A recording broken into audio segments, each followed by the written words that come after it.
दोस्तों ये वीडियो बहुत इंटरेस्टिंग होने वाली है, तो प्लीज़ इस वीडियो को एंड तक वॉच करते रहिएगा। मेरा नाम है रेहान और आप देख रहे हैं हॉरर स्टोरी आरएस। तो चलिए बिना टाइम वेस्ट किए बढ़ते हैं आज की इस खौफनाक डरावनी कहानी की ओर। यह उन दिनों की बात है जब मैं अपना काम ख़त्म कर अपने घर चला गया था। घर जाने के बाद खाना खाने के बाद मैं सोने ही जा रहा था, तो इतने में मुझ पर फ़ोन आता है कि एक लाश को पोस्टमार्टम के लिए लेकर जाना है। दोस्तों इतना सुनने के बाद मैं अपने घर से एम्बुलेंस लेकर निकल पड़ा। दोस्तों इसके बाद मैं बॉडी को पोस्टमार्टम के लिए लेकर ही जा रहा था। दोस्तों रास्ता काफ़ी सुनसान सा था, जंगल का इलाका था और इतने में चलते चलते मौसम भी हल्का हल्का ख़राब हो रहा था। मैं एम्बुलेंस को चला रहा होता हूँ और पीछे सुरेश लाश के पास बैठा होता है। फिर चलते चलते हमने देखा कि मौसम ख़राब हो चुका है, आसमान में से बिजलियों की आवाज़ आ रही थी। फिर मैं एम्बुलेंस थोड़ी तेज़ चलाने लग जाता हूँ जिससे हम अपनी मंजिल तक जल्दी पहुँच जाएं। दोस्तों एम्बुलेंस चलाते चलाते सुरेश की पीछे से आवाज़ आती है। सुरेश मुझसे बोलता है कि अरे भाई ज़रा एम्बुलेंस रोको। सुरेश की यह बात सुनने के बाद मैंने अपनी एम्बुलेंस रोक दी। फिर एम्बुलेंस रोकते ही मैंने सुरेश से बोला अरे भाई क्या हो गया, एम्बुलेंस के लिए रुकवाई तूने? तभी मुझसे सुरेश ने बोला कि यार भाई मुझे ऐसा लग रहा है कि शायद ये लाश अभी अपनी जगह से मूव हुई थी।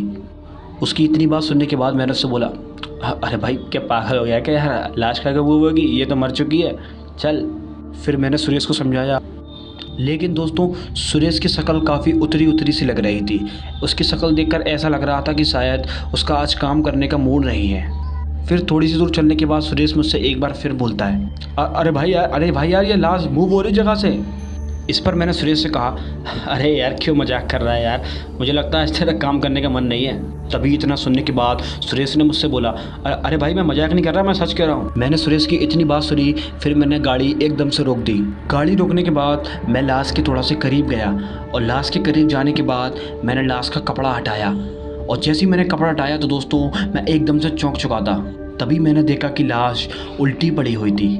इतना देखने के बाद सुरेश तो बहुत बुरी तरीके से डर चुका था और वो मुझसे बोल भी रहा था मैंने तो उससे कहा था ना कि ये लाश हिल रही है, ये लाश नहीं है, मुझे लगता है ये जिंदा है। लेकिन मैंने इस पर ज़्यादा ध्यान नहीं दिया। मैंने सुरेश से कहा अरे सुरेश एक काम करते हैं, हम इसको फिर से सही करते हैं और फिर से चलते हैं। मैंने और सुरेश ने लाश को मिलकर फिर से सही कर दी। लाश को सही से रखने के बाद सुरेश मुझसे बोलता है अरे भाई चल मैं तेरे संग आगे बैठ जाता हूँ यार। तो मैंने भी सुरेश से कहा चलो हम दोनों आगे बैठते हैं और अपनी मंजिल की तरफ जल्दी चलते हैं। फिर हम अपनी गाड़ी चलाते हुए आगे की तरफ बढ़ते ही जा रहे थे। चलते चलते थोड़ी देर बाद दोस्तों हमने देखा कि लाश पीछे रखी हुई है या नहीं। कि दोस्तों जैसे ही हमने पीछे मुड़कर देखा, वो देखने के बाद हम पूरी तरीके से हैरान हो चुके थे। हमने देखा कि वो लाश पीछे वाली सीट पर बैठी हुई थी। जी हाँ दोस्तों, इतना देखने के बाद हमने अपनी एम्बुलेंस जगह पे ही रोक दी कि आखिर ये हो क्या रहा है। इसके बाद हम दोनों जल्दी से एम्बुलेंस के अंदर से उतरे। एम्बुलेंस के अंदर उतरने के बाद हम उस लाश के करीब गए। लाश के करीब जाने के बाद हमको पता चला कि वो लाश एक सीट पर टिक के बैठी हुई थी। दोस्तों ये सब देखने के बाद सुरेश की आंखें पूरी तरीके से फटी की फटी रह गई थी। फिर हम उस लाश को सही करने के लिए उसकी तरफ आगे बढ़ ही रहे थे। इतने में उस लाश ने सुरेश का जोर से गला दबा दिया और उस लाश की शक्ल काफ़ी डरावनी भी हो चुकी थी। दोस्तों सुरेश का गला दबाने के बाद सुरेश के मुंह में से बहुत ज़ोर ज़ोर से खून आने लगा था और इसके बाद सुरेश की मेरे आंखों के सामने मृत्यु हो चुकी थी। जी हाँ दोस्तों, इतना सब कुछ देखने के बाद मैं जल्दी से एम्बुलेंस छोड़कर अपने हॉस्पिटल की तरफ को भागने लगा। दोस्तों वो लाश मेरा काफ़ी पीछा करने की कोशिश कर रही थी, लेकिन जैसे तैसे करके मैं उस लाश से बचकर हॉस्पिटल की तरफ को पहुंच चुका था। और हॉस्पिटल पहुंचने के बाद मैंने ये बात हॉस्पिटल वालों को बता दी थी। दोस्तों वो इतना सब कुछ सुनने के बाद हॉस्पिटल वाले बहुत बुरी तरीके से डर गए थे।